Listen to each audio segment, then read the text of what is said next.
Hello friends, എല്ലാവർക്കും എൻ്റെ പുതിയ വീഡിയോയിലേക്ക് സ്വാഗതം. ഇന്ന് ഞാൻ ബിഗിനേഴ്സിനൊക്കെ വളരെ ഹെൽപ്ഫുള്ളായിട്ടുള്ള ഒരു വീഡിയോവുമായിട്ടാണ് വന്നിരിക്കുന്നത്. നമ്മൾ സാധാരണയായിട്ട് ഇഡ്ഡലി ഉണ്ടാക്കാൻ ഗ്രൈൻഡറിലൊക്കെയാണ് മാവ് അരയ്ക്കാറ്. മിക്സിയിലരയ്ക്കുമ്പോൾ ചിലപ്പോൾ കല്ല് പോലെയൊക്കെ ആവും ഇഡ്ഡലി, നല്ല സോഫ്റ്റായിട്ടുള്ള ഇഡ്ഡലി ഉണ്ടാക്കാൻ പറ്റില്ല.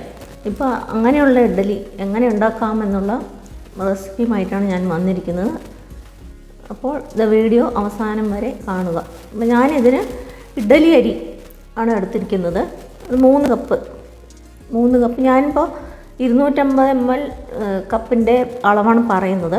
അപ്പോൾ അതിന് 3 കപ്പ് അരി എടുത്തു കഴിഞ്ഞാൽ 1 ടീസ്പൂൺ ഉലുവ അതിലേക്ക് ചേർത്ത് കൊടുക്കുക. പിന്നെ നമുക്കതിലേക്ക് ചൗവരി എന്നൊക്കെ പറയില്ല നമ്മൾ, സാബൂദന, അത് നമുക്ക് 1/2 കപ്പ് ചേർത്ത് കൊടുക്കണം. പിന്നെ അവിൽ നമുക്ക് 1/4 കപ്പ് ചേർത്ത് കൊടുക്കണം. ഇതെല്ലാം കൂടെ ചേർത്തിട്ട് നമുക്ക് നല്ലപോലെ 3-4 പ്രാവശ്യം കഴുകിയിട്ട് നമുക്ക് അരി ഒരു 4 മണിക്കൂറെങ്കിലും കുതിർത്താനായിട്ട് വയ്ക്കാം. പിന്നെ ഇതിലേക്ക് 1 കപ്പ് ഉഴുന്നാണ് ഞാൻ എടുത്തിരിക്കുന്നത്. നമ്മൾ ഏത് കപ്പിൽ അളക്കുന്നോ അതിൽ തന്നെ അളന്നെടുക്കുക. അതും നമ്മൾ ഉഴുന്നെടുത്തതിന് ശേഷം അത് 2-3 പ്രാവശ്യം കഴുകിയിട്ട് നമുക്ക് അതും ഒരു 3-4 മണിക്കൂർ കുതിർത്ത് വെച്ചിട്ട് രണ്ടും തന്നെ നമുക്ക് മിക്സിയുടെ ജാറിൽ അരയ്ക്കുന്നതിന് മുമ്പ് നമുക്കത് ഫ്രിഡ്ജിൽ സൂക്ഷിച്ച് വയ്ക്കാം. ഒരു അരമണിക്കൂർ മുതൽ 1 മണിക്കൂർ വരെ ഫ്രിഡ്ജിൽ വെച്ചാൽ നമുക്ക് ചൂടാവാതെ പെട്ടെന്ന് തന്നെ അരച്ചെടുക്കാൻ പറ്റും. എന്നിട്ട് എല്ലാം അരി തനിയും ഉഴുന്ന് തനിയും കൂടെ അരച്ചിട്ട് നമുക്ക് ആവശ്യത്തിനുള്ള ഉപ്പും ചേർത്ത് നമുക്ക് ഇതുപോലെ കൈകൊണ്ട് നല്ലപോലെ ഇളക്കി കൊടുക്കണം. ഒരു 5 മിനിറ്റെങ്കിലും കൈകൊണ്ട് നല്ലപോലെ ഇളക്കി കൊടുത്താലേ നല്ലപോലെ മാവ് ഫെർമെൻ്റായി വരികയുള്ളൂ. അപ്പോൾ ഈ ടിപ്സൊക്കെ ഫോളോ ചെയ്താൽ നല്ല സോഫ്റ്റായിട്ടുള്ള പഞ്ഞി പോലെയുള്ള ഇഡ്ഡലി ഉണ്ടാക്കിയെടുക്കാൻ പറ്റും. നമുക്കത് ഫെർമെൻറ്റേഷനായിട്ട് വയ്ക്കാം. മാവ് നല്ലപോലെ അടുത്ത ദിവസം രാവിലെ നോക്കുമ്പോൾ നല്ലപോലെ പൊങ്ങി വന്നിട്ടുണ്ട്. ഞാൻ രാത്രിയാണ് അരച്ച് വെച്ചത്. അപ്പോൾ നമുക്കിനി അതൊന്ന് ഇളക്കി കൊടുത്തതിന് ശേഷം നമുക്ക് ഇഡ്ഡലി തട്ടിൽ എണ്ണ പുരട്ടിയ ശേഷം അതിലേക്ക് ഒഴിച്ചു കൊടുക്കാം.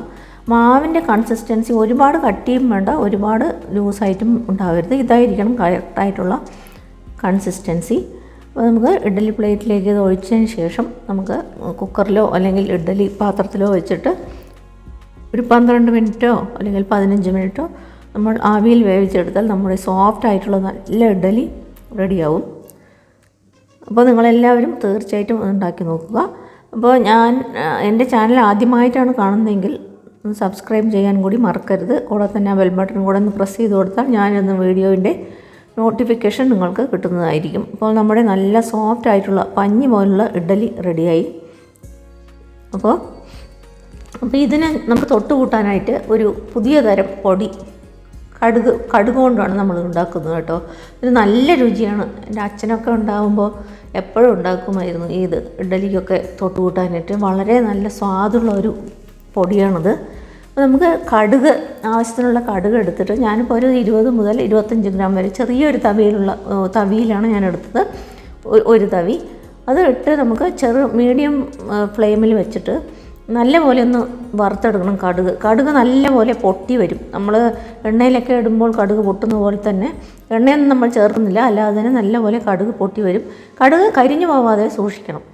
അപ്പോൾ കരിഞ്ഞു പോയി കഴിഞ്ഞാൽ ഭയങ്കര കയ്പ്പായിരിക്കും.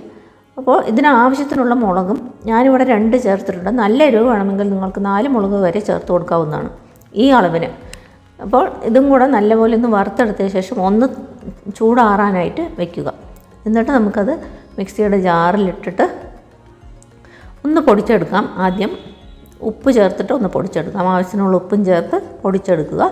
പിന്നീട് ഒന്നും കൂടെ അതിലേക്ക് കുറച്ച് കായപ്പൊടി, 1 നുള്ളു കായപ്പൊടി ചേർത്താൽ മതി, ഒരുപാട് ചേർക്കേണ്ട ആവശ്യമില്ല.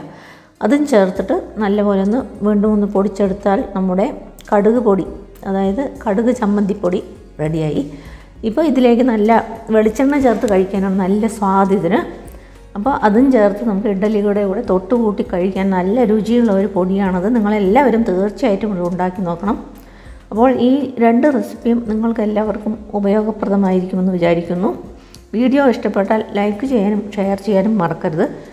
വീണ്ടും ഒരു പുതിയ റെസിപ്പിയുമായി കാണുന്നതുവരെ നന്ദി, നമസ്കാരം. Thanks for watching.